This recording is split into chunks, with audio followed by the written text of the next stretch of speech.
तो पुण्यात्मा परमात्मा हमारे दुखों का निवारण कर देते हैं।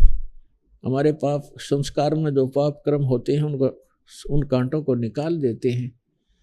और फिर आने वाले जीवन सफर में वो समर्थ परमात्मा आपके जीवन रूपी सफर को ऐसे बुहारता है, ऐसे सब झाड़ू देता है कि कहीं मेरी प्यारी आत्मा के जीवन में आने वाले भविष्य में इसके जो संस्कार रूपी कांटे बिखरे पड़े हैं उन सब को साफ करता चलेगा आगे आगे। कहीं मेरे बच्चे को, मेरी प्यारी आत्मा को कांटा ना चुभ जा। लेकिन किसके लिए? जैसे पति भरता जमी पर जो जो धर है पाँव, समर्थ झाड़ू देत है ना कांटा लग जावे। कहते पति भरता, पति भरता कौन होगी? जैसे गीता अध्याय नंबर 13 में लिखा है कि अव्यभिचारिणी भक्ति से जो साधना करता है उसके परमात्मा अंग संग रहता है।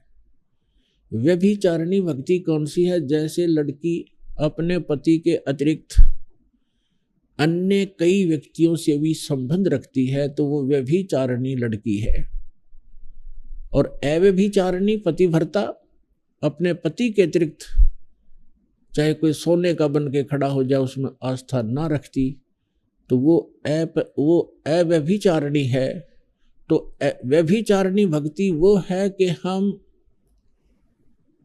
इष्ट रूप में, जैसे हमारे पहले कितने देवता हमारे इष्ट थे, हनुमान जी इष्ट, बाबा श्याम जी इष्ट, श्री कृष्ण जी इष्ट, विष्णु जी इष्ट, रामचंद्र जी इष्ट, श्री विष्णु जी इष्ट, श्री शंकर भगवान इष्ट और माता इष्ट, यानी ये सारे हमारे खसम थे, हमारे इष्ट थे, हमारे मालिक मान लिए थे हमने। तो वो हमारी व्यभिचारिणी भक्ति थी। और जो हमने इष्ट मानना चाहिए था, जो हमारा असली पति है, मालिक है, उसका हमें ज्ञान भी नहीं था। तो अब हम केवल एक कबीर परमेश्वर को अपना इष्ट मानेंगे, पति मानेंगे, खसम मानेंगे, स्वामी मानेंगे, मालिक।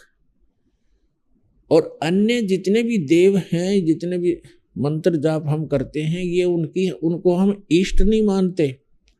ये हमारे मालिक नहीं है, पति नहीं है।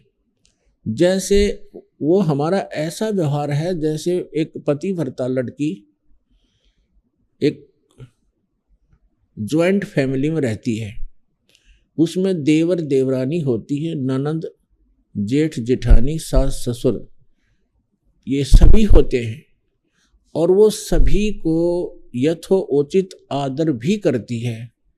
लेकिन उसको वो अपने पति को जो श्रद्धा रखती है, जो समर्पण रखती है, वो अन्य में नहीं रख सकती पतिव्रता बेटी। और ये नहीं कि वो अन्य से बात ही नहीं करेगी, पतिव्रता का ये लक्षण नहीं है क्योंकि दूसरे बातें नहीं करे, एक अपने पति इतना छोड़ के। पति का जो संपर्क है, जो समर्पण है, वो केवल पति से संबंधित है। बाकी सबका, सबसे मृदु भाषा, प्यार से बोलना, सबको यथोचित आदर करना, रिश्तेदार आते हैं उनको भी प्यार से भोजन खिलावे, अच्छी तरह बातें करे, तो वो पतिव्रता लड़की होती है। और पतिव्रता यदि अपने पति के अतिरिक्त अन्य से 16 माथे बात नहीं करे तो कलियारी है, खाक पतिव्रता है वो। तो इसी प्रकार हमारा एक ज्वाइंट फैमिली है ये। जैसे यहाँ के जो 3 लोग के प्रधान हैं, श्री ब्रह्मा रजगुण, श्री विष्णु सतगुण, श्री शिव जी तमगुण, ये हमारा एक परिवार है। और देवी जो इनकी पत्नियां हैं, ये भी हमारे लिए आदरणीय हैं, ये भी हमारे लिए आदरणीय हैं, रेस्पेक्टिव हैं। और जितने भी अन्य देव हैं, जितने भी महापुरुष हुए हैं, तो वो हमारे लिए सब एक आदरणीय होते हैं। सबके साथ एक बहुत ही अच्छा व्यवहार रखना चाहिए हमारे को, तब हम इस ज्वाइंट फैमिली में सुख से रह सकेंगे और पूरे परिवार में शांति भी रहेगी। लेकिन हम इष्ट हमारा एक ही रहेगा। जैसे पतिव्रता लड़की सबसे प्यार भी करती है, जैसे बहन ननद से, छोटी बड़ी से उसी सतर का, और देवरानी और जेठानी, जेठ और देवर से, सास ससुर से सभी प्यार से रहती है। और ऐसा लगता है सबको अपना, अपनी सी लगती है सबको। और जिस समय वो अपने पति के, जब वो अलग होते हैं, ज्वाइंट फैमिली जो फिर भिन्न भिन्न होते हैं, न्यारे होते हैं, फिर देखा उसका वो किस में आस्था थी उसकी, उसके हिस्से में, उसके बाटे में जो भी सामान आवेगा सारे ने उठा लेगी, चम्मच भी ना छोड़े उनकी तरफ, और अपने पति के साथ उस मकान में चली जाएगी जो उसके बाटे में आया है। तो उस दिन पता चला वो किसकी पूजा कर रही थी, तो पूजा पति की कर रही थी और सत्कार सभी का करना होता है। इसी प्रकार जब हम अपने सतलोक जाएंगे, हमारा पति कबीर देव है, मालिक है, हम उसकी आत्मा है, और यहाँ जब तक हम यहाँ रहेंगे सभी देव हैं, ये यहाँ के, इनसे हमें बहुत सा काम है। क्योंकि जैसे प्रधानमंत्री का व्यक्ति और हिसार में रहता हो, अब यहाँ के काम तो डीसी, एसपी, मंत्री, मुख्यमंत्री इन्होंने करना है, एक बस फोन करने की देरी है, काम हाजिर हो जाएगा। तो आपको इतनी सुविधा मिल जाएगी समर्थ की शरण में आने के बाद। लेकिन ये बुरे थोड़े ही है, ये उसके दुश्मन थोड़े ही, मित्र हो गए उनके। तो ठीक इसी प्रकार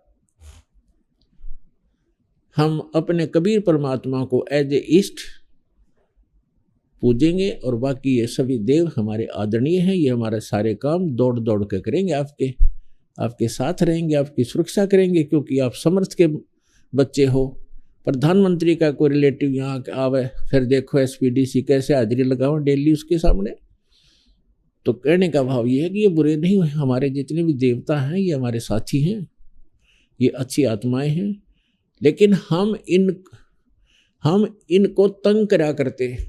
अब जैसे कोई हमारा कार्य होना है मुख्यमंत्री से, और हम एप्लीकेशन लाते हैं बार बार डीसी का, और डीसी के सिर में दर्द हो जाए, उसको बार बार कहता है मैं नहीं कर सकता इसको, आप मुख्यमंत्री जी के पास जाइए, और हम फिर उसी का अर्जी लगावा, जय हो तेरी, आप पे करोगे जो करोगे, अब पड़ी रहेगी जो एप्लीकेशन, वो उसको कुछ कर ही नहीं सकता। तो हम गलती ये करते थे, जो हमारा कार्य समर्थ से होना था उसका हमें पता भी नहीं था, और हम अर्जी लगाते रहे इन देवताओं का, ये ना कुछ कर सके थे, ये और दुखी हुआ करते थे कि ये मैं कर नहीं सकता, मेरे सामने ये रोज हाथ जोड़ के खड़ा हो जाता है द्वार पर आके।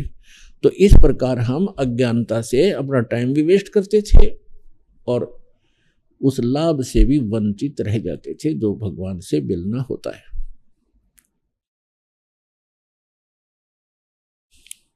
तो जब पतिव्रता पद पर हम आ जाएंगे, जैसे पतिव्रता पति से राती, आन पुरुष नहीं भावे, बस पी हर में सुरत प्रीतम में, ऐसे ध्यान लगावे। जैसे लड़की का विवाह हो जाता है, अपने पति के घर जाती है, फिर वापस अपने माता पिता के घर आ जाती है, तो वहाँ वो अपने परिवार में रहती है, लेकिन ऊपर से आव भाव बिल्कुल सबसे बात करती है, खाना खाती है, सारी सेवा करती है, झाड़ू बुहारा करती है, लेकिन अंदर से कसक उसकी अपने पति के अंदर सुरती हरदम बनी रहती है, उसके अतिरिक्त वो किसी में सुरती लगाती नहीं। तो यहाँ परमात्मा कहते हैं जो पतिव्रता पति से राती, राती माने उसके से लीन है, आन पुरुष नहीं भावे, अन्य व्यक्ति में उसकी रुचि बन ही नहीं सकती, एक गुण होता है पतिव्रता के अंदर। और बसे पी हर में, फिर भी सुरत प्रीतम में ऐसे ध्यान लगा है। तो ऐसे पद पर जब हम आ जाएंगे, हम यहाँ पीहर में रह रहे हैं और यहाँ सभी के साथ मिलजुल कर रहना होगा हमने, लेकिन हमारी जो अंतःकरण की जो स्थिति है, अंतःकरण के अंदर जो कशक है वो अपने कबीर पति के अंदर, उस समर्थ पति के अंदर अटूट बनी रहे। तो फिर जब हम यहाँ से जाएंगे संसार छोड़कर, सीधा वहीं पहुंच जाएंगे, क्योंकि हमारी आशा जहाँ आशा ता वासा होई, मन कर्म वतन सुमरियो सोई। तो ऐसी स्थिति में आने के बाद जब हम परमात्मा कबीर जी के अतिरिक्त किसी से भी आध्यात्मिक लाभ की इच्छा नहीं करेंगे, अगर हम कोई अर्जी लगाएंगे तो अपने पिता को, अपने पति को ही लगाएंगे, वो चाहे किसी से कुछ करवाए, वो उसका काम होता है, किसी से भी करवाए, वो समर्थ है, तो तब हम सफल होंगे। तो उस समय जब हम ऐसी स्थिति में आ जाएंगे तो उस समय परमात्मा अपनी वाणी में आप ही हमें सतर्क करते हैं। जैसे पति भरता जमी पर जो जो धर है पाँव, और समर्थ झाड़ू देत है ना काटा लग जावे। समर्थ झाड़ू देते चलते हैं कि कहीं मेरी प्यारी आत्मा के जीवन रूपी सफर में पाप रूपी कांटा ना लग जा, इसका दुख ना हो।